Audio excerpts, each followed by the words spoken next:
This guide will help you remove a device from your NatWest account quickly and easily. Follow these steps to ensure a smooth process. Step 1. Log into your NatWest account.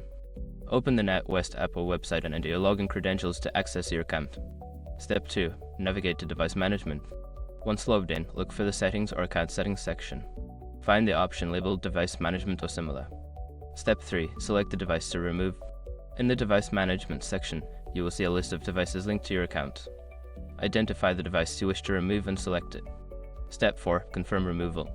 After selecting the device, look for an option to remove or delete it. You may be prompted to confirm your choice, so follow the on-screen instructions to proceed. Step 5. Log out and verify. Once the device has been removed, log out of your account. It is a good idea to log back in to verify that the device is no longer listed. By following these steps, you can easily manage and remove devices from your NatWest account. If you encounter any issues, consider reaching out to NatWest customer support for assistance.